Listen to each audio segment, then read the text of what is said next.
take it. I thought these were police looking to do further harm, inflict more damage. She said, relax, I'm a paramedic, I'm with them for help. I said, why'd they beat me up? I didn't do anything wrong. No, it's fine. Nah.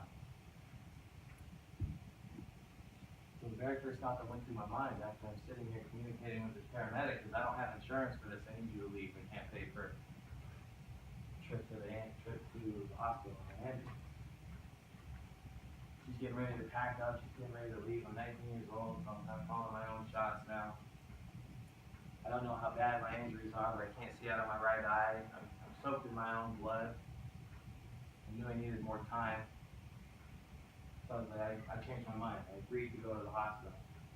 So as I get ready to pack up, then they unpack, handcuff me to the stretcher, ankles, handcuff me at the wrist. They send an accompanying officer with us to the hospital. He's going to later accompany me to jail.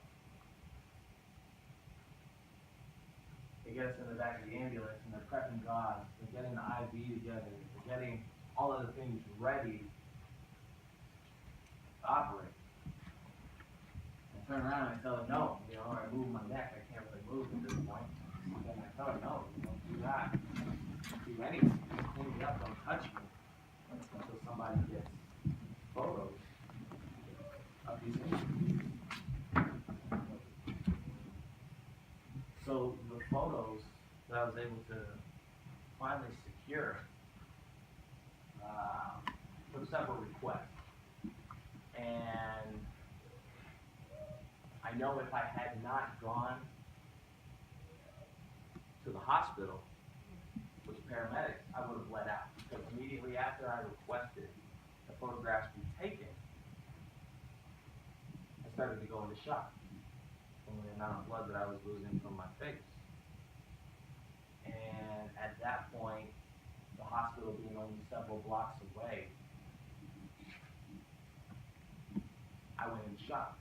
Body started to shake. All the hair on my arms and legs, chest stood up on end, began to seize uncontrollably, and it got to the point where the paramedic was like, if we don't do something, you're not going to make it.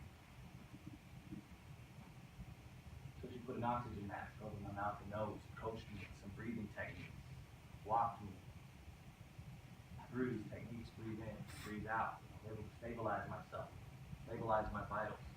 Things calmed down until we were able to make it to the hospital. When we got to the hospital, they wheeled me through the emergency room entrance, where everybody comes in. People are in there for various reasons. There's an entourage of police waiting there for us. They wheeled me through, I'm handcuffed. And I just began to yell. This is how they treat black people in the Denver community. This is what can happen to black youth after midnight in the streets of Denver. And they circled us. They were telling people in the audience, do not get involved. Do not say anything. If you interfere, we will arrest you for interference. If you say anything, we will arrest you for interference. And they wheeled me into that. It became clear that I wasn't going to die. Right? But I'm still refusing treatment until somebody takes pictures of these injuries. At the time I didn't know it, but I'm compromising the doctor. Had the doctor allowed me to go straight to the city jail with these open lacerations, and I died from infection, blood loss in the jail, it would have been potential liabilities that fell back on the doctor for malpractice, negligence, whatever. So it became clear that I was stable enough to survive this. So somebody finally came in, they took pictures, these pictures here. This was the jacket that they had to submit as evidence. And then they treated me for a broken nose, concussion, they gave me 45 stitches. And then there was no special escort waiting for me to take me to jail other than the paddy wagon. No, you've been charged with a class 4 felony, criminal intent to disarm a police officer, so now we're going to treat you like everyone else. We're going to put you in the paddy wagon with other criminals who are on their way to be booked and processed into the city jail. So that was my reality. Now that I haven't even seen my face at this point, being transported to this alternative institution, the police are trying to justify their actions by falsifying documents and charges. Meanwhile, my friend Addison was taken to the District 6 police station and coerced into a false statement of events. They told him to write it how we tell you to write it, or we'll do the same thing to you that we did to your friend. And we'll send you to jail with the same charges that we charged him. Having this just transpired in front of him, he complied and did everything that we told him to do. Meanwhile, I'm being processed to the felony floor of the Denver City Jail. If you know anything about the city jail, the deputies in Denver, there's one sheriff and then everybody else are deputies, and the deputies have the sheriff emblem and the uniform, full tactical gear. However, their proximity doesn't really exist outside of the courthouse and the jails. That is where they are designated to patrol, make arrests, etc. So the Denver deputy pulled up behind you in traffic one day and tried to get you out of the car and put you under arrest. That's not entirely legal unless they're inside their jurisdiction, approximately their jurisdiction, but most people wouldn't know that. So anyway, I'm being processed through. I haven't seen my face. I haven't seen anything other than this black and white mugshot that I've got blood leaking through the stitches in. Sent me upstairs, and as soon as I got there was no surprise to any of the deputies. The Denver police were responsible for what had happened to me and what I was going through. And before they could let me go, I'm sitting there trying to make calls, trying to go from the general population where they do intake into my cell area on the next level that I was just being waited to transport. So I'm reaching out all the numbers that I had memorized. There's a phone in this intake unit that anyone who can walk up to it and has a number in mind, they can make a phone call. You can do this as many times as you want. None of the phone numbers that I had memorized were accepting calls from the Department of Corrections. This was something that I didn't know. I had to go in and I had to tell my courier that I wanted to accept calls from the Department of Corrections. So I'm calling my mom, I'm calling my roommate, I'm calling my dad, other phone numbers that I memorized, and none of these numbers are accepting calls. I don't even have a way to tell my parents or anybody who cares about me what's happened, where I'm at. I don't know where Addison is at this point. And the next thing I know, it's up to myself. Not even 3 hours into my stay, my cellmate, they put me in a cell with one other person, collapses on the floor. An hour before that, he tried to warn the guard that his blood sugar was getting low. And he needed to go down and see the nurse, because he don't think fatigue. Sheriff deputy said, breakfast is in 8 hours, wait till then. Continues on his rounds. A couple hours later, collapses on the floor, and I have to jump down.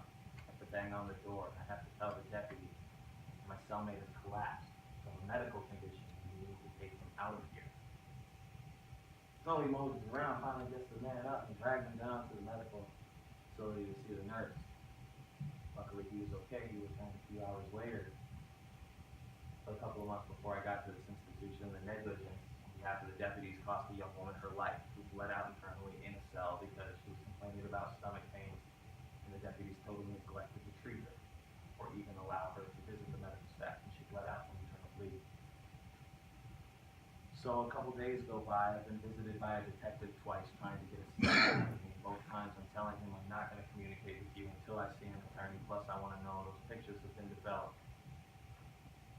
And keep bringing me up and down from the pod to the medical unit. I'm conversing with the staff, and I tell some of the staff my situation, and against direct policy, I give one of the deputies my mom's number, and in one of her off periods, she goes against the policy and says, and she reaches out to my mom, gives her a voicemail, letting her know where I'm at, what's happened.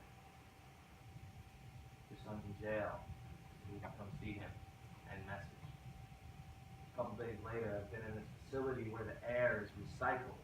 We don't have a window. I've survived this brutal encounter with Denver police. I've been able to successfully preserve these pictures. Been totally desensitized. The lights are on 24 hours a day, and my pillow is the bloody shirt that I was able to, that I came into the facility with. I was able to use that as a pillow so the entire cell stunk. Still pungent aroma of my own blood. It was sickening to both myself and my cellmate. So at this point I'm not really feeling anything, and then I get word that I have a visitor. So go through the usual routine. They take me out of the cell, they chain me up around my wrists, around my waist, down my ankles. They waddle me onto this elevator. They put two other deputies on there, and they escort me down in this small little box to this narrow hallway. They let us out, dimly lit cameras on all angles. They take off all the shackles. They let me in another room, and this other door slides open. And there's my mom. I mustered up enough energy to smile at her. And the first thing that she did was scream. She grabbed the woman next to her, but she didn't even know, turned around and said, "Look what they've done to my son." She began to cry. I began to cry. It was the first time I had felt anything when this experience happened. And then we had to sit down and get right to business. We had 1 minute and 30 seconds to relay very critical information. Here's the bail. Here are my charges. Do not talk to anybody. I need to visit internal affairs. You need to call Dad. You need to tell him what's going on, and then boom. Torn away. Back to yourself. At the time, I didn't even know if my mom was coherent enough to process the information I had just told her, let alone relay that information to anyone else. But she did. A couple of days later, the bail was posted. My dad was waiting for me when we got out because his parents had experience as them police officers. We knew we needed to go immediately to internal affairs, so we're going over there, which is literally like walking out one door and into another door. They're on the same block, on the same plot of land. And Virginia Quinones was our intake officer, sitting there, going over what happened. My dad already started the process. Sitting there, 45 stitches in my face, the majority of my face black and purple, running through my narrative. She freezes the conversation, and she takes out a tape recorder. And before the process even began, there was this whole deterrent about if any of this information is false, to charge you for perjury to the full extent of the law, to the entity where you're supposed to be able to report cases of police and law enforcement abuse and misconduct. So there was this deterrent from the beginning. We later found out in 2010 that the officers who were stationed at Internal Affairs in Denver were actually already under investigation for patterns and practices of abuse. So we're running through the narrative of what happened, and I get to the part where they call me a nigger, and she freezes the conversation. She says, "Wait a minute. Sometimes you need to own up to your actions as a man, and it's not always a good idea to play the race card." And as soon as she said that, I had no more trust in internal affairs. I lost all confidence in the conversation, and even in the visual audio, I'm shutting down the conversation, telling her, "Can't trust this department. You're already making me out to be a criminal in a case where I was victimized by your law enforcement person." And so we left, and my case was sloppily handled. Actually, within 6 months, 2 of the officers involved, Randy Murr and Ricky Nixon, were involved in 2 other high-profile cases, both of which that were caught on video because of how much negligence Denver Internal Affairs used when investigating the case. So to bring it back, there was an email going back and forth between the detectives. This didn't surface. I'm now going through these criminal proceedings, doing this with a public defender. I didn't have access to resources, so we couldn't afford, a high-powered attorney. Fortunately for Colorado, we have some ambitious public defenders. Can't say the same for other states. So Eric Zale, I'm going through these motions with my attorney, and he gets this note about emails between the detective and Ricky Nixon, the initial contacting officer who pulled me over. DA wanted to know more about allegations of criminal intent to disarm a police officer. How they reference the officers. Nixon replied in his email, and all this came out in the discovery. Ricky Nixon responds, when we returned to the station, I observed Officer Middleton wiping what appeared to be a bloody handprint off the back strap of her gun. I'm not sure if this helps anything. And you would think in a case where criminal intent to disarm a peace officer is the charge, you're watching your colleague wipe allegedly my bloody handprint off the back strap of your gun. That's the key piece of evidence that sends him to prison.